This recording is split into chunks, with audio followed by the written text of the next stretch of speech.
وسهلا بكل الذين ينضموا للاستماع إلى راديو بلدي أول راديو عربي أمريكي ويعنى بقضايا العرب في المهجر.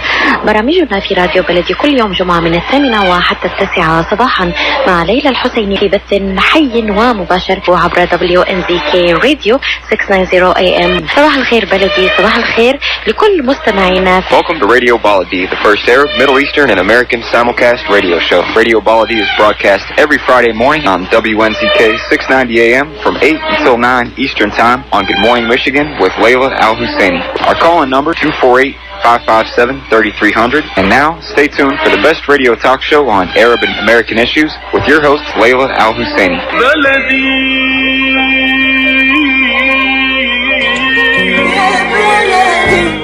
And good morning, everyone. It's Friday, January 25th, 2019.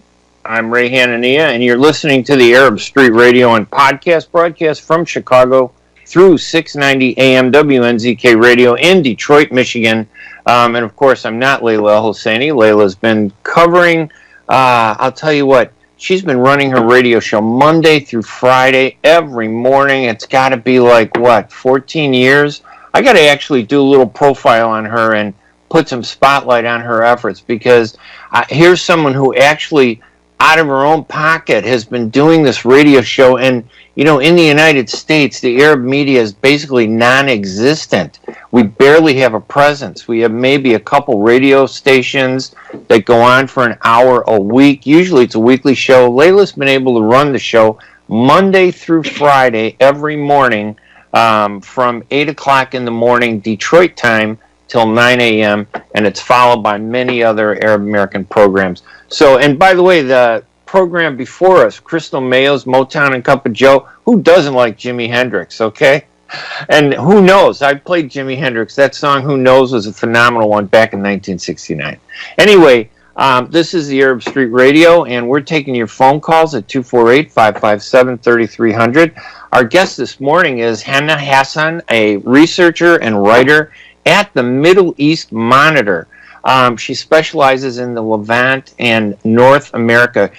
Hanna has been covering several countries in the Middle East for news at the Middle East Monitor, with a focus on Syria and economic issues across the Middle East region. And by the way, if you want to go to read some of her stuff, you can go to middleeastmonitor.com and look up Hanna at Hanaa Hasan, Hasan.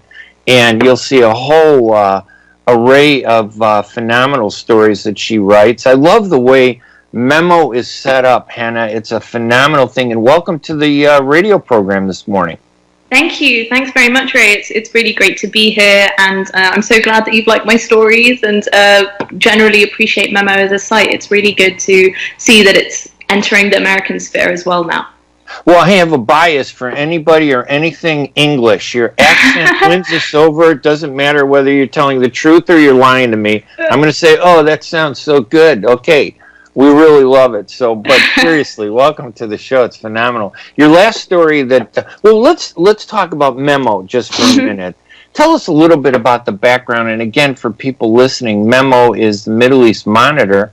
And their website is middleeastmonitor.com. Give us a little background about Memo, if you can. You know, you're one of the researchers there. Mm-hmm. Yeah, so Middle East Monitor was set up in London in 2009, so we're in our 10th year now. Wow. And it's a news agency that covers issues across the Middle East, as you said, but it does have a particular focus on the Israeli-Palestinian conflict as well, as one of, obviously, the key issues in the region, but it really examines the relationship that conflict has with all of the other things that are going on in neighboring countries, which I think is something a little bit unique to the site that perhaps other news agencies don't take into account as much. It brings a lot of news from the ground. We have writers from all over the world. We also have pieces translated from Arabic. So a lot of the news that you're seeing is not just what we as people in the West think is happening, but it's what people in these countries are actually reporting on and their perspectives. And I think that that's, again, something that's often left out of the conversation. It's also an advocacy group, and we do actually hold events in London, but also we have events in Brazil and Turkey and in various other places we've had in the past year or so. Our flagship event is the Palestine Book Awards, in which writers, again, from all over the world submit books that are on the Palestinian issue and really try and celebrate and raise Palestinian literature, not just books that focus on the conflict, but also from a social and cultural perspective. Now, I'm a big critic of the mainstream American news media because I just think they're completely biased. So, but I offer this comparison in a positive way. You're the New York Times in London of the Middle East topic. So that's definitely a compliment. Yeah, although I wish I could find honestly a genuine news media. You know, the New York Times is good. They got great writers, and I was a writer for daily newspapers for years. But when it comes to the Middle East, every mainstream American news media, they just get it wrong. And when I go to Middle East Monitor, what I like is the variety, the stories. I don't know how you do it. I mean, you must. Do you walk into a big room with 100 people at typewriters? Like I think of the front page. You know, when I was growing up in journalism, these big newsrooms. You got like a big newsroom.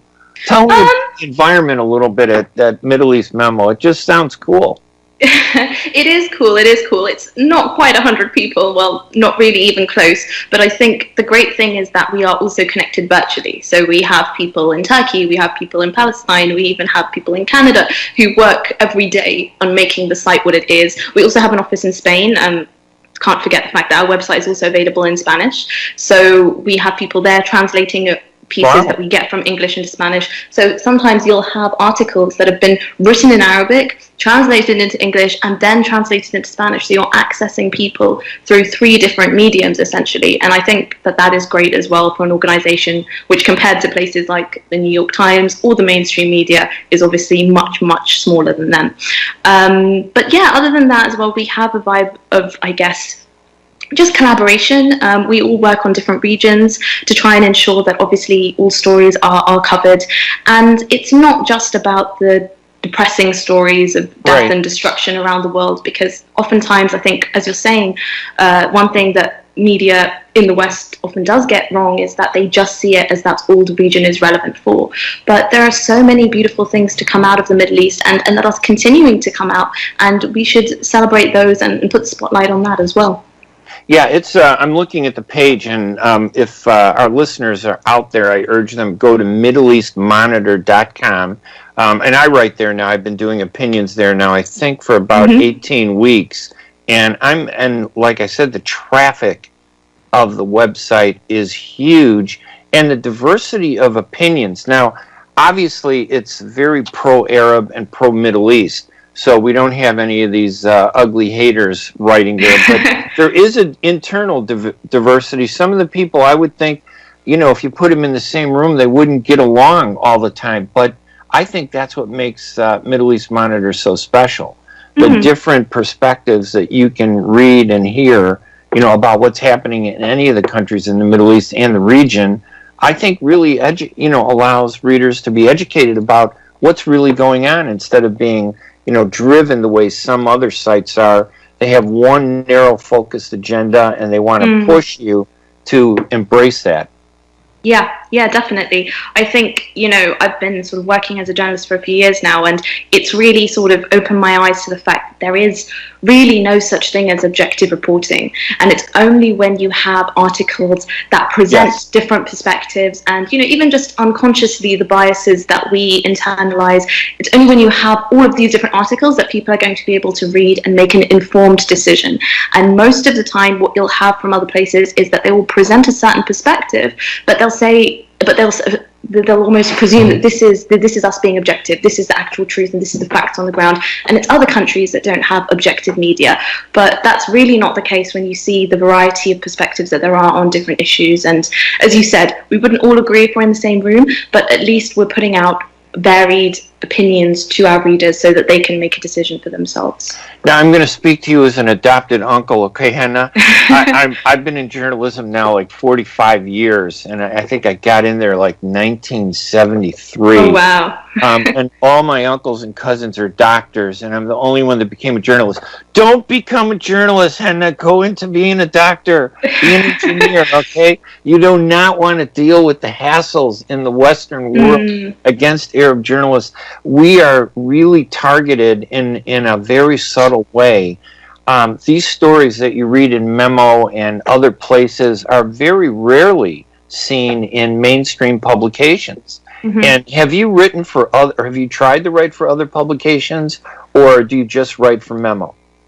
At the moment, I do just write for Memo, but I have other colleagues and people who have, I know friends who have written for other publications. And you're right, there is definitely I would say it's a conscious bias against, not necessarily because of people's origins, sometimes it is definitely that, but very much, what kind of line are you pushing? And especially in regards to, I think, Israel-Palestine issues, there is very little leeway for which you are allowed to have an acceptable opinion. And that's why we need platforms like Memo to be able to put out the other side, because mainstream media won't tolerate it often.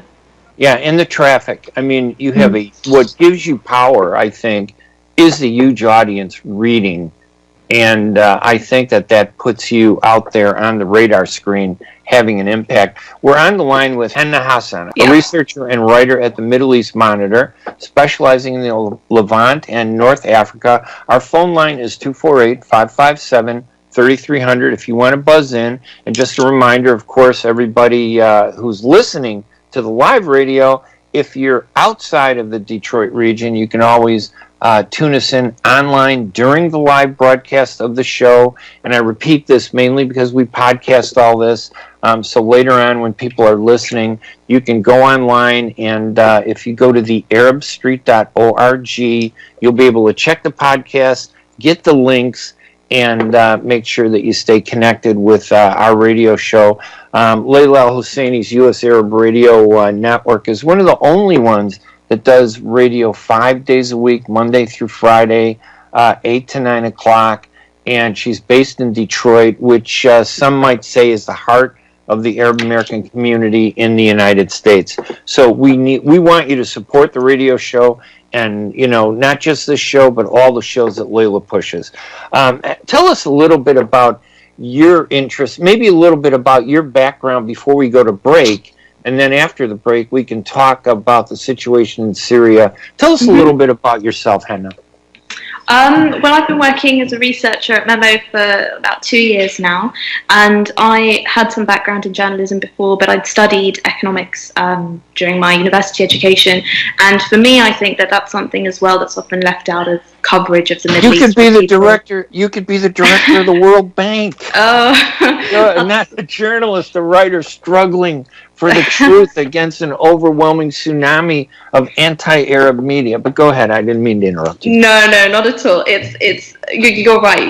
There is a dearth of coverage in regards to economic issues generally, and I think that, especially with the Middle East, people portray it as just, it's overrun by just religious wars and sectarianism and the politics. But actually, underneath it all, I think economics has a huge role to play in motivating some of the struggles and the sacrifices that we see, definitely the people making today.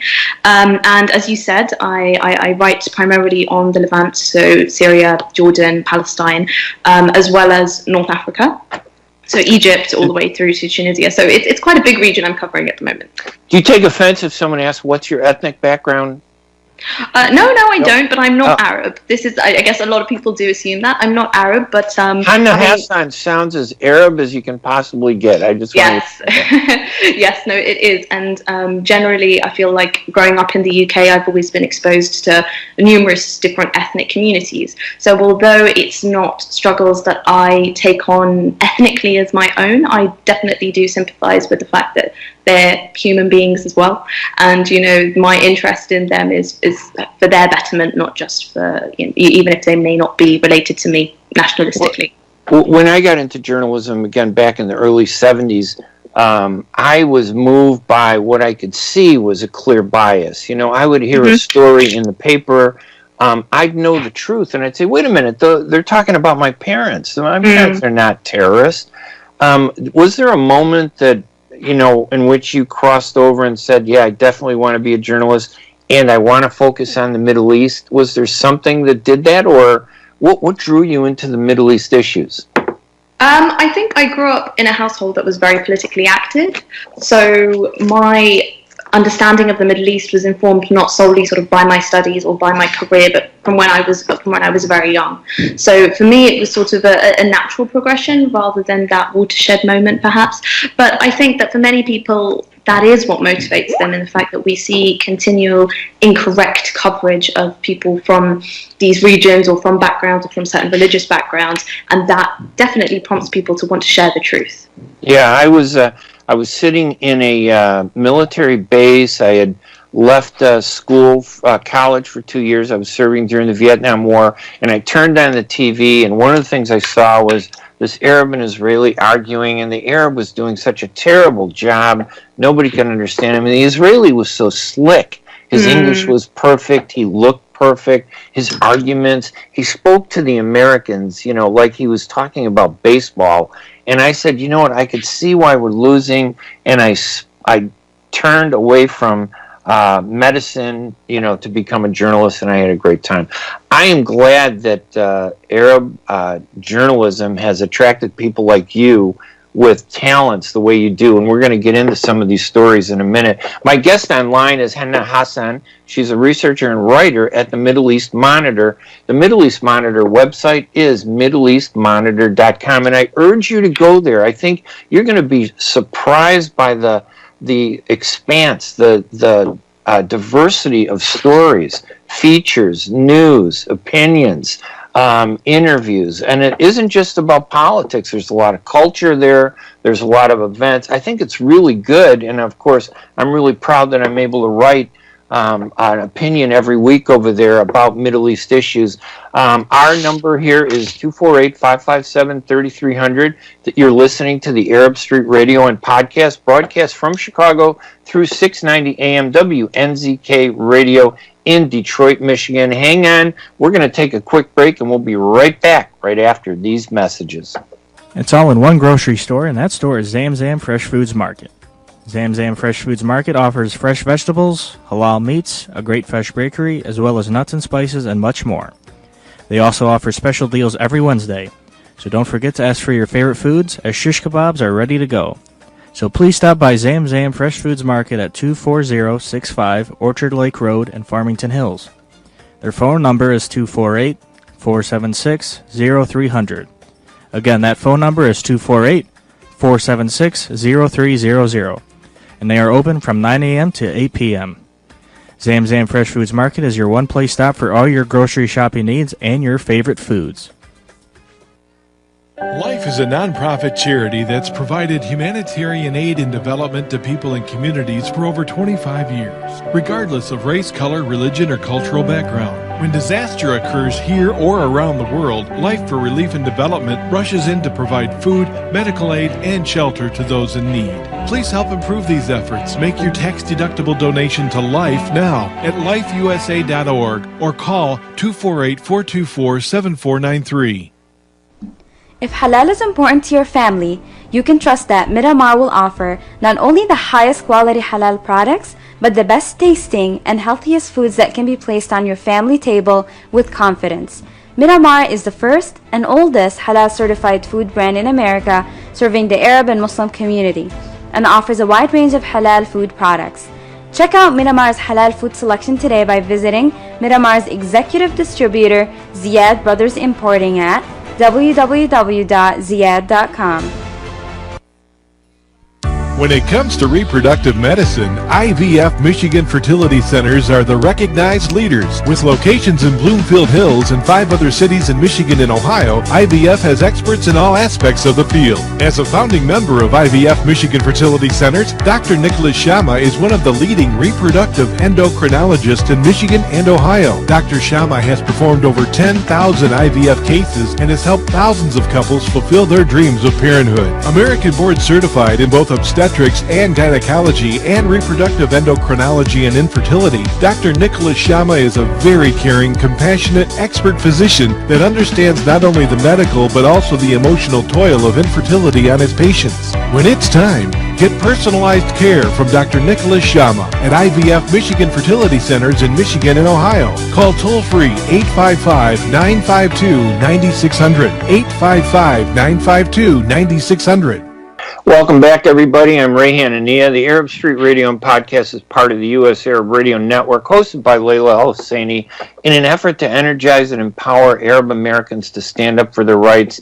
For more information, go to my website at hanania.com, and you can get all the links to everything, the podcasts, the radio shows, the columns that I write. I write for the Arab News in Saudi Arabia. I write for Memo in London. And plus I write for 12 American newspapers here in the U.S. on Midwest and American politics. And I'll tell you, when I do the podcast, I always leave the commercials in. I know a lot of podcasters take the commercials out, but because I'm Arab American, I know how much we appreciate what those advertisers do, not just for my show, but for all the shows. So I want to give them as much reach as possible, so I keep their ads in the podcast. I know some people think it's annoying, but you know what? As Arab Americans, we don't have a choice. We have to come together, support each other, and do things, that help advance us and bring us up to speed with the rest of the media in this country. My guest on the line is Hanna Hasan. She's a researcher and writer at Middle East Monitor. That website is middleeastmonitor.com. And she just wrote an interesting piece there on the 24th, yesterday, that was posted. The headline is, "Will the U.S. actually withdraw from Syria?" And you can go there and read her columns and her features, her writings at middleeastmonitor.com. Hanna, will the U.S. actually withdraw from Syria? What's your opinion on that? I think it remains to be seen, Ray, but I think that this is definitely going to be a more complex process than perhaps the idea of the U.S. withdrawing seems. And are you saying Trump lied to us and he said we're getting out and we're not getting out? Oh, he wouldn't do that, would he? Well, it's hard to say. It's hard to say with President Trump. I think that he himself has also underestimated the efforts and the complexity of the situation that he's actually talking about. I think that he was looking for change. We know from his record that he's a very impulsive Twitter president. He's been called the Twitter president, I believe it is. Clearly, chief, right? Yeah, clearly his favorite form of social media. But I think that he doesn't understand just how much the US is entrenched in the country, and how even if he wants to leave, I don't think the rest of the administration is going to allow Washington to give up all the efforts and all of the gains that it's made over the past 4 years there. Now, before we get into Syria and some of the points that you raise in the column, don't you think, though, that a guy like President Trump, mercurial, unpredictable, might be exactly what the Arabs and Palestinians need? Somebody who could turn on a dime. I mean, I really, as much as I don't agree with everything he does, I think sometimes he doesn't know how to control his rhetoric. He says some stupid stuff, but the one thing about him is he's unpredictable. And I could see a possibility where one day he could get in a fight with Israel, whereas no other elected official would ever get in a fight with Israel. Is that a possibility to you when you look at him? Do you think this guy is so off the deep end that he could actually find himself fighting with Israel? Not really. I don't think he could ever go as far as fighting with Israel, purely for the sake of, aside from anything about him personally, I don't think that other forces at play within the US would allow him to take any form of real action against what is their closest ally. I do think as well his interests in Israel remaining there and being close to the Israeli administration are are definitely there. We know obviously he's got more than just political and business ties with Israel. He's even got familial, to the extent that obviously Jared Kushner was a childhood friend of Prime Minister Benjamin Netanyahu. So I don't think that his unpredictability will ever take us to the extent where he would come up against Israel. I think there'll always be forces holding him back from that. But as to whether his mercurial nature is better for the rest of the region, I think that it's worse in many ways. If arguably it could have been worse. US policy towards the Middle East has always been defined by economic interest, I think it's fair to say, as well as political ones. However, he seems to have disregarded even the few concerns that were raised towards things like human rights in his closeness with regimes like Saudi Arabia, for example. And I think his willingness to go against the grain and go against public opinion for the sake of economic interest is something to be wary of. Well, I would disagree just a little bit, because I think more Palestinians died while Barack Obama was president than under any other administration. I always look at the end result, because no matter what an American politician says, mainly because the Arabs have no influence in this country, our influence is minimal. We don't engage in communications to the strategic level that the Israelis do. We're always going to be at a disadvantage, I think. But anyway, it's interesting to hear that. Let's talk a little bit about Syria. What's happening there? What have you found in looking at Syria in terms of what's happening over there? Well, obviously, I think Syria is probably one of the most complicated conflicts currently going on in the world at the moment, and it's for that reason that I think many people, they try and sort of discard the nuance from the conversation, and they try to make out that it's either just a proxy war or it's just an insurgency. And I think that's a little bit disingenuous to the actual reality on the ground, where you do have a lot of players at stake, but there are some clearly defined objectives that each party has. Obviously, you've got the Syrian government, the regime on one side, that is backed by Russia, and since Russia's intervention in 2015, they have been able to retake most of the country after obviously the Arab uprising in 2011 there. What you do also have is obviously ISIS and Daesh elements that have been significantly reduced, but again, contrary to what President Trump says, have not been destroyed. You have as well now a significant area of the region that is controlled by Kurdish militias that the US has backed. They go under various different names, but in terms of the ones that the US has coagulated into a force, they are the Syrian Democratic Forces, the SDF. You have a section in the north then that is still controlled by opposition groups, and you also have another area in the north that is controlled specifically by Turkey, who has felt more threatened by Kurdish groups in the past couple of years that have established that zone there. And I think that a lot of the controversy surrounding the US withdrawal is very much around what will Turkey do now, because Turkey has a vested interest in keeping the Kurds at bay. Does that simplify it a little bit? Oh, yeah. Does it simplify it? It's very complicated. And I think for most Americans, they bring it down to one issue. Does keeping President Assad in power and not challenge him benefit Israel or hurt Israel? From the American standpoint, I really believe the Americans have probably a greater influence over the future of the Middle East than most other countries. But do you think that's an issue I think they look at? Which way do you think it falls? Is he a benefit to Israel in the sense that he keeps everything under control and doesn't really pose a threat to Israel, and he's an alternative to the change that could come there that could bring a threat to Israel? And again, I'm not saying that's a priority, but for many Americans, that's the only thing they care about. Yeah, definitely. I think you've summed it up really well. I think that, yes, it is ultimately in Israel's interest that President Assad does remain in power. They are obviously concerned about Iranian influence, and because Iran has also backed the Syrian government in the fight, they are concerned about it becoming a proxy state of Iran essentially on their border.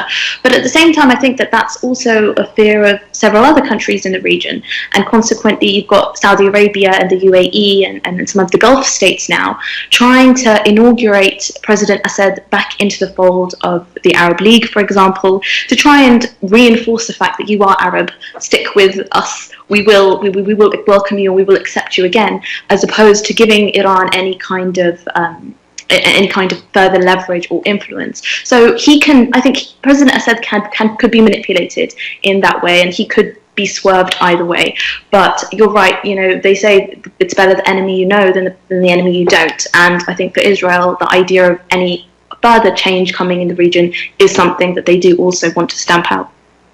All right, it's the bottom of the hour. We're going to take a quick break and remind you our phone number. If you want to call in, ask a question of Hanna Hasan. She's a researcher and writer at Middle East Monitor.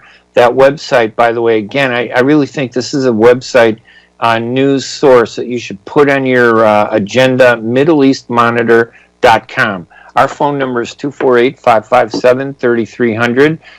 You're listening to the Arab Street Radio and Podcast, broadcast from Chicago through 690 AM WNZK Radio in Detroit, Michigan.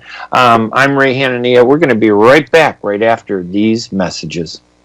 The Rama Relief Foundation provides humanitarian aid into areas inside of war-torn Syria, as well as aid to the refugees who have fled to the neighboring countries in the Middle East. The foundation offers food baskets, container shipment, mental health, education, soup kitchens, and more. Go to ramarelief.org or call 248-990-4247. Any donation amount made to Rama will go to sustaining many lives. Call now 248-990-4247. انتهى الاجتماع ومحتارين هناكل فين؟ من الآخر وبدون تفكير أورشد فودز أفضل وأحسن قرار. عنده أكلات طيبة يا ترى؟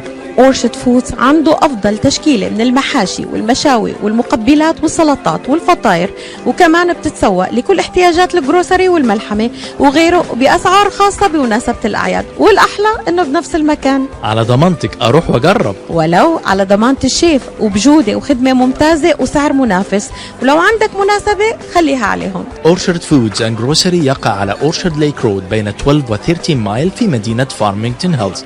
رقم الهاتف 248-516-3121 248-516-3121. وعلى رأي المثل لقمة هنية بتكفي 100.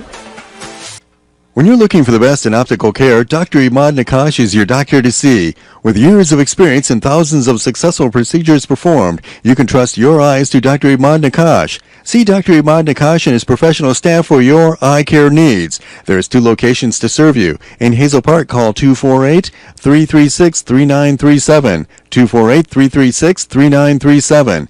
In Rochester Hills, call 248-299-3937. That's 248-299-3937.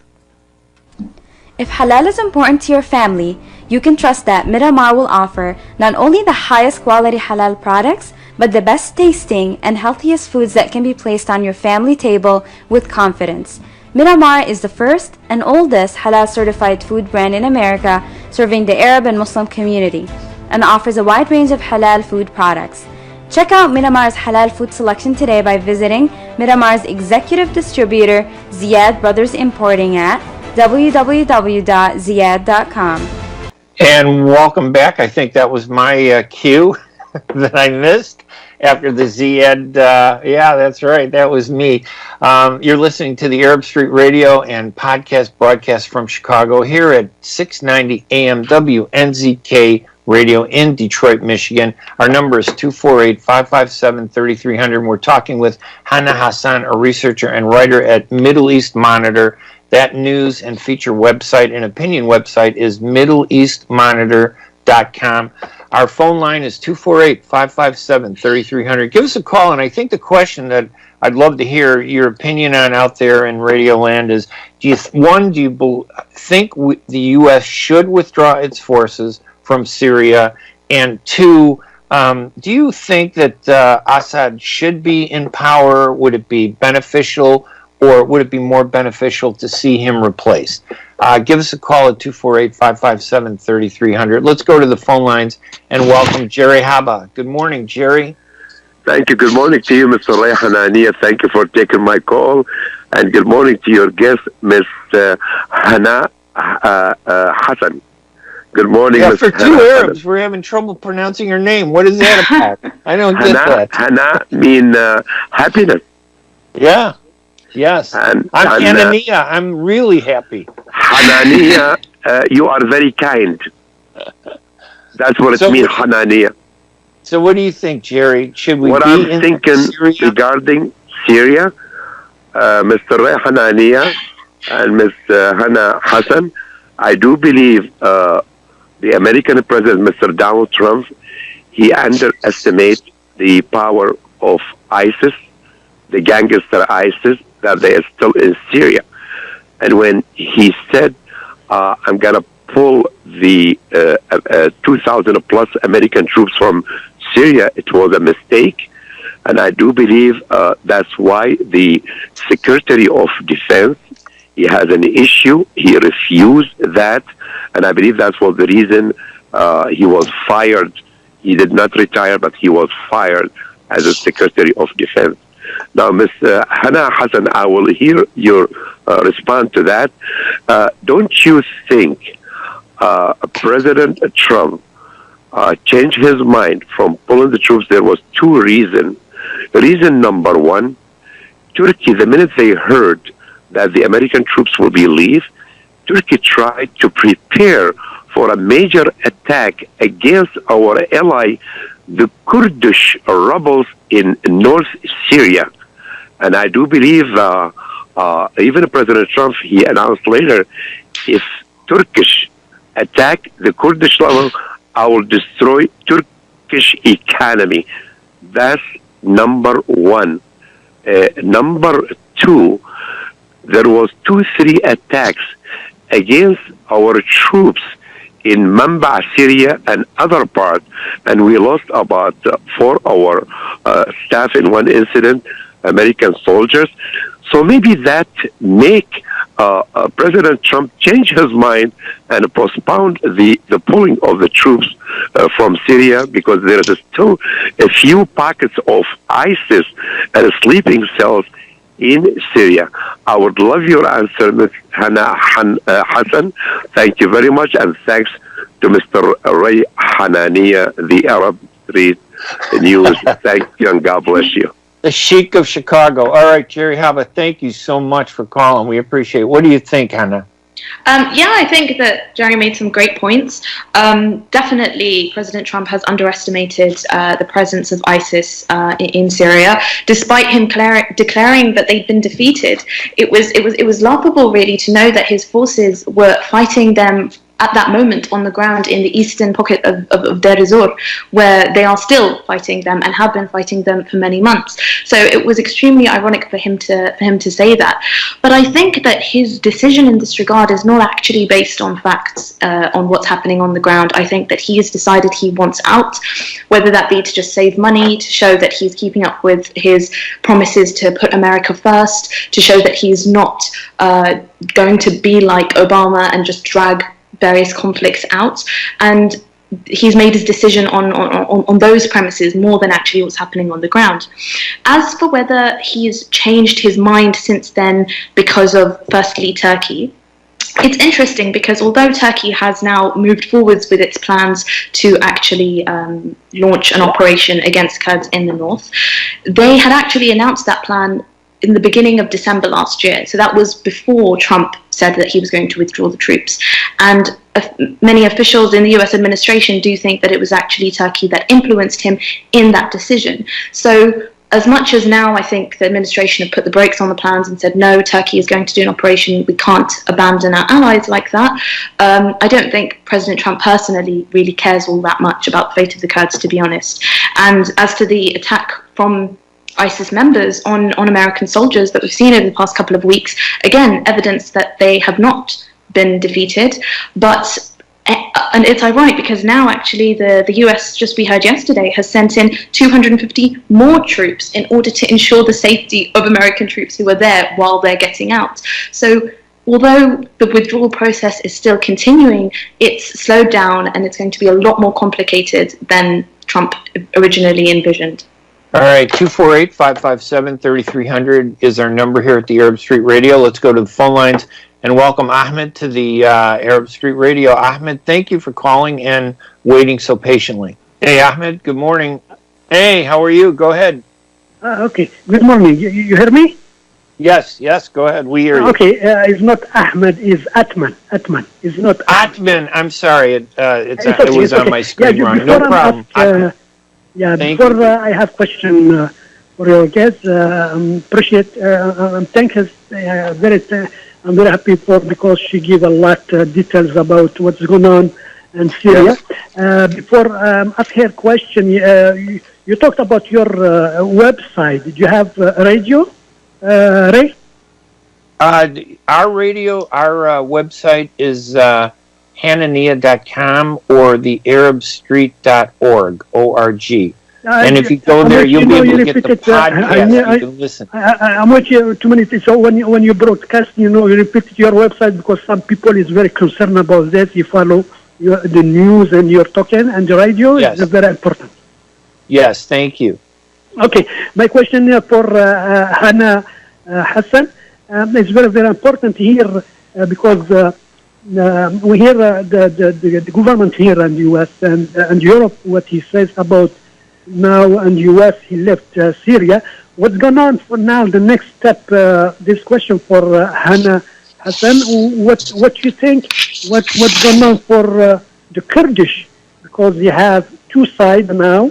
What you calling now when the government Turkey says you have cleaned up all the area because those people you have taken out from all the Middle East and also the ISIS.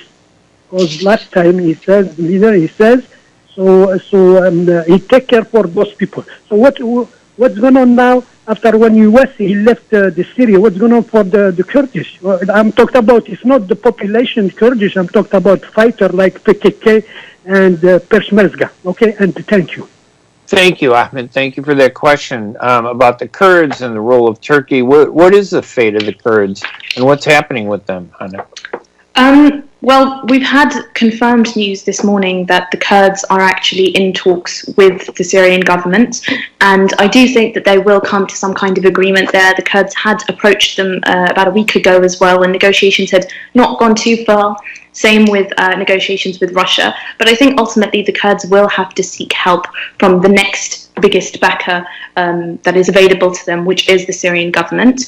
The Syrian government as well, its armed forces are actually quite weak, and without Russian support, they wouldn't have necessarily got to the stage where they are now. So I don't think the prospect of having an armed encounter or confrontations with the Kurds really appeals to them. Much better to get them on side. And I think there will be some negotiations as to what, if the war does end, and depending on political circumstances, what exactly the fate of that region that is controlled by the SDF, what will happen to it. But for the moment, it looks as though they are set to work together, at least for the moment. As to now how that will affect Turkey, it remains to be seen. It's a very volatile situation on the ground, and things can change very, very quickly, as Trump's decision has illustrated most clearly. But I think that Turkey will definitely have some kind of limited operation against the Kurds, as they've done last year twice. So we definitely haven't seen the end on that front. And weren't the Kurds at one time fighting, though, with the against the Syrian army? I mean, when all that civil war was going on, is it surprising to see? Is it because Assad is so weak at this point, as you point out? If he didn't have the Russians, helping him, he'd probably have nothing. But he managed to survive. And do you think he can be trusted? Can the Kurds trust him to work out an arrangement?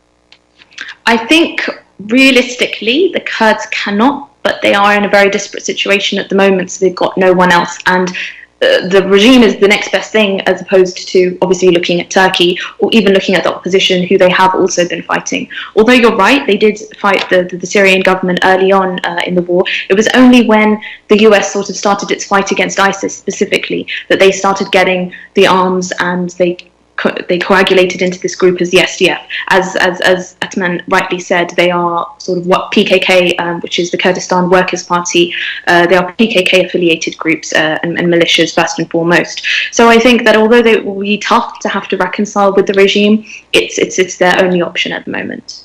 All right, we appreciate the calls from Jerry and Atman. Our number is 248-557-3300 if you want to call in. We're again at the 15-minute mark, so we're going to take another quick break. And when we're done, we'll come back for our last segment of the Arab Street Radio and podcast here at WNZK AM 690 Radio live in Detroit. And, of course, we will have all this podcast on our website at hanania.com. I'm Ray Hanania. We're going to take a break, and we'll be right back right after these messages. If you have immigration questions dealing with wanting to visit the United States, wanting to work in the United States, wanting to study in the United States, or bringing your family to the United States, you need to contact Lagana and Associates Law Firm. Lagana and Associates Law Firm practice areas include family and business immigration and deportation. Dealing with cases overseas in the Arab region, for free consultation, please call their WhatsApp number at 001-617-283-1018. Lagana and Associates Law Firm offers experienced guidance that will help you with your legal needs as well as navigating the legal system successfully with confidence. Again, their number is 1-617-283-1018. تعرفوا شيء، احنا كتير بنهتم بالمقبلات بالأكل الشامي، واحنا بنهتم بالبهارات والتسبيكة في الأكل المصري، واحنا نهتم هواية باللحوم وجودتها بالأكل العراقي، واحنا في مطعم عشتار نهتم بيكم، اعتمدوا علينا أيا كان. نحن في عشتار نعرف أن لكل مذاق أسرار، فنحن نقدم أجود أنواع اللحوم من ملحمة عشتار الواقعة على 56865 راين رود. عشتار، قصة حضارة ترويها لكم أطباقنا المميزة في كل زيارة. تفضلوا بزيارتنا في 3625 East 15 Mile Road, Sterling Heights. مطعم عشتار بإدارة فادي بهنام وعلي البغدادي. 586-698-2585 586-698-2585. Are you going to start a restaurant or a grocery store soon? Do you need floor plans and designs? Call Naji Abood at 734-744-9796. Do you want to buy kitchen and restaurant equipment at discount prices? Call Naji Abood now, 734-744-9796. New Concept Products and Design, the trademark of kitchen equipment. 5% discount on all purchases of $75,000 or more. New Concept Products and Design, new location, 31185 Schoolcraft in Livonia. Learn more at www.newconceptproducts.com. Call Naji Abood, 734-744-9796. Kashat's Mediterranean Market and Shish Kebab offers a great array of your favorite Mediterranean meals. Meals range from lamb specialties, shawarma sandwiches, seafood dinners, and they offer special big trays of your favorite food, plus much more. Kashat's Mediterranean Market and Shish Kebab address is 32839 Northwestern Highway in Farmington Hills. Their phone number is 248-538-9552. That number again is 248-538-9552, and the supermarket is open from 8 a.m. to 9 p.m. Kashat's Mediterranean Market and Shish Kebab will definitely leave you satisfied. And welcome back to the Arab Street Radio. I'm Ray Hanania here at WNZK AM 690. Our website is our phone number is 248-557-3300. And our website for all our podcasts and prior radio shows and individual interviews, the audio podcast interviews that we do, is at hanania.com. And we appreciate everybody listening to the show. If you want to call in and ask a question, we still have a little bit of time, 248-557-3300. Hanna Hasan is my guest. She's a researcher and writer at Middle East Monitor, which is, I'm jokingly calling it the New York Times of the Middle East. I don't really like the New York Times, although I subscribe to it because I think when it comes to the Middle East, but this is the Middle East Monitor is the New York Times that the New York Times could be if they were fair and objective on Middle East issues. And when you go there, the amount of news that they have, the number of writers is so impressive. Hanna, you have to say hello to Daud Abdullah for me and Shatta Khalil, because what they do is phenomenal. I just saw that you have another story that was posted about a British band that is boycotting Eurovision, which is to be held in Israel. What is that news story about? Well, funnily enough, Ray, I did actually just write that earlier this morning, so luckily I'm in a position to tell you what it's about. That's good. So a British news band just announced on Twitter last night that they would not be entering the Eurovision Song Contest because that is set to be held in Israel this May. So obviously making a declaration like that, kind of as we were saying earlier on, is just really not acceptable for the majority of people in the West who consider, especially it's unfortunate, but there is a perception that any kind of bad opinion expressed about Israel or any kind of criticism is actually some form of anti-Semitism, which is ridiculous. Right, it's not. It is ridiculous. It's not at all. It's interesting. People here criticize President Trump's administration to the extreme. Nobody says anything. They criticized Obama. We can criticize George Bush. But for some reason, we can criticize every political government, but we're not allowed to criticize the government of Israel. And this story kind of fits into this really dangerous trend that's taking place in the United States. And it's still in the midst of a battle. But this campaign against BDS, boycott, divestment, and sanction, this is the story that you just wrote about touches on that. Is there a BDS that's acceptable, and is there a BDS that's not acceptable? Or, in other words, some people think that, well, maybe BDS goes too far, and then others say, BDS doesn't go far enough. How do you, kind of view the boycott movement in terms of what it's trying to do, and what's the goal? I think that, you're right. There is a spectrum of opinions about the BDS movement, but I would say that the vast majority do look on any form of boycott with some kind of suspicion, which as we've just said, is unwarranted. We have to remember that this is a movement that was inspired by the boycott of South Africa during apartheid. And it's ironic because a lot of the criticisms surrounding the Palestinian issue always associate Palestinians or Arabs or Muslims with violence. And the BDS movement is admittedly non-violent. It's about using non-violent means and using our freedom of choice in terms of what we buy and what we endorse to express our dissatisfaction with the oppression and the occupation of Palestinian lands. And it's quite frustrating to see that regardless of what kind of civil society, regardless of the movements that civil society can get together and drum up, there's always some kind of criticism about it, as you said, whereas really this is a criticism of not Jews, not a Jewish state, but a criticism of policies employed by the state of Israel that are directly affecting millions of people's lives. And it really is an issue that Israel has poured millions of shekels and dollars into creating this perception around it. But when you take a step back, it suddenly seems that really it shouldn't be that controversial.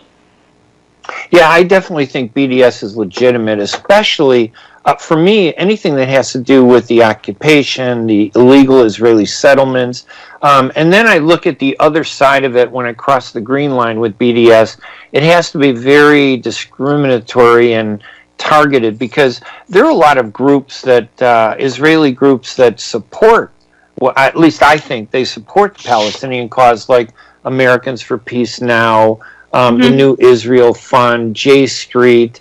There are a whole array of these progressive Israeli groups, and do we risk isolating them, weakening them, by being too tough with the BDS movement? In other words, if someone goes into Israel, is it necessarily justified to boycott them as opposed to someone going into Israel to support the occupation and the settlements? Or is it impossible to separate the occupation in Israel? I think that's a very contentious question, you're right, for a lot of people. And I think it does depend on, I think, the individual and what choice they choose to make, how far they choose to go. And even just with the issue in question, as you're saying, you know, there are some organizations in which supporting them can be of benefit to interfaith relations, or just, as you said, you know, they're not contributing to the occupation, so they don't deserve to suffer. But others could equally say, you know, it can't be separated, and until we put pressure on Israel as a country as a whole, it's not going to stop its occupation and its discrimination against Palestinians. I think people can take various sides in that, but as to, you know, having produce that has been illegally stolen from lands in the West Bank and Gaza and occupied East Jerusalem, definitely there's a case there that, you know, we can't benefit from something that is directly contributing to the oppression of so many people. Yeah, I agree. I mean, it's a difficult issue because on the one hand, you know, the goal is to have peace. You know, we don't want violence. We want a resolution that's fair, you know, to the Palestinians. Some support compromise, some don't. That some want to turn the clock back all the way to 1948. Some are just giving up, it seems. It's very depressing to see this, and yet I don't think we can give up. You know, Hannah, I really appreciate you taking the time. I told you this was going to go by very quickly because at 1 hour, you know, one day we're going to have an Arab media in the United States where we have 24-hour radio, where we have a daily, you know, newspaper. And although some people think newspapers are no longer relevant, I still think they have a place in our society, where we even have TV programs and cable programs to engage our views, our side of the story fairly, because right now it's not presented that way. I think you guys do a great job at Memo at MiddleEastMonitor.com, and I hope that everybody out there listening to this radio show takes a minute and goes to the website at MiddleEastMonitor.com. Enjoys them and learns some things. In the final minutes, is there anything else that you wanted to mention that we didn't bring up or that we didn't talk about? And I know we don't have a lot of time, but you know, any topic that you felt was really important that you want, or something you wanted to say? No, Ray, I think that you've addressed everything really well, and thank you so much for your ongoing support. I'd only perhaps add that people should definitely come to the site to read your articles. I found them very enlightening, and yeah, thank you very much for having me today. Oh, yeah, no, it was a real pleasure, and hopefully we can bring you back. And one day when I get to London, I want to go to that New York Times Middle East Monitor offices. And we look forward to that. And be in awe at the size, because when I look at your website, believe me, there's an army of writers, and it really impresses me and makes me feel good to see that happening. So we're really happy for what you do, and again, give my regards to everybody over there. Hanna, thank you for taking the time to join us this morning on the Arab Street Radio.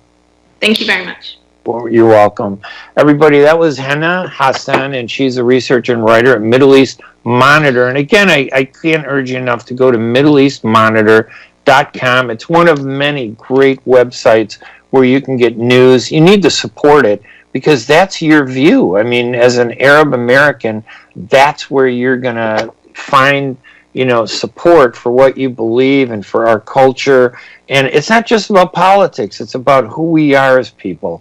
Anyway, I want to thank everybody at WNZK for hosting the show. I want to thank Mike, our producer. And remember, you can go online to get information about our radio show. You can get the podcast by visiting Hanania.com and also the ArabStreet.org. You'll get all the information on all my writing at Hanania.com and the podcast. Everybody, thank you so much for joining us. I hope you have a great week. I'll be back in a few weeks, but you'll have to go to my website to find when the next radio show. I only do it once in a while. Layla has pulled me out of radio retirement to host these shows, and I'm happy to do it. It's a lot of fun. I get to stay in contact with a lot of people, including people like Hanna. Anyway, everybody, have a great week. We will talk to you again. Mike, thanks so much for producing the show. Bye-bye, everybody.